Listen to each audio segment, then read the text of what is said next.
All the Pretty Horses by Cormac McCarthy. Narrated by Frank Muller. Part 1.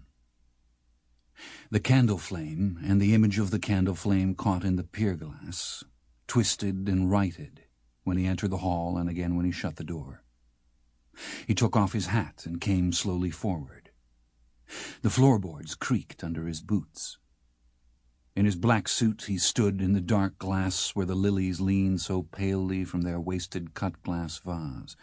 Along the cold hallway behind him hung the portraits of forebears only dimly known to him, all framed in glass and dimly lit above the narrow wainscoting.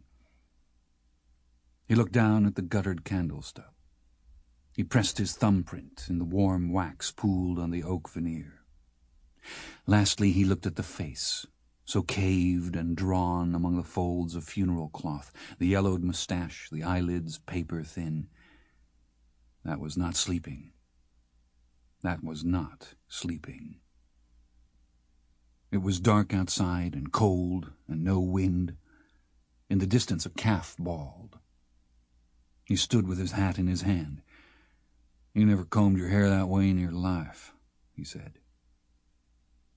Inside the house there was no sound save the ticking of the mantel clock in the front room. He went out and shut the door. Dark and cold and no wind and a thin grey reef beginning along the eastern rim of the world. He walked out on the prairie and stood holding his hat like some supplicant to the darkness over them all, and he stood there for a long time. As he turned to go, he heard the train. He stopped and waited for it. He could feel it under his feet. It came boring out of the east like some ribald satellite of the coming sun, howling and bellowing in the distance, and the long light of the headlamp running through the tangled mesquite brakes and creating out of the night the endless fence line down the dead straight right-of-way and sucking it back again, wire and post, mile on mile into the darkness after where the boiler smoke disbanded slowly along the faint new horizon, and the sound came lagging, and he stood still holding his hat in his hands in the passing ground shutter, watching it till it was gone.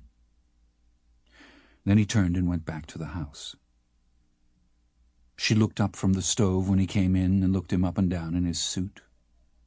"Buenos dias, guapo," she said. He hung the hat on a peg by the door among slickers and blanket coats and odd pieces of tack, and came to the stove and got his coffee and took it to the table.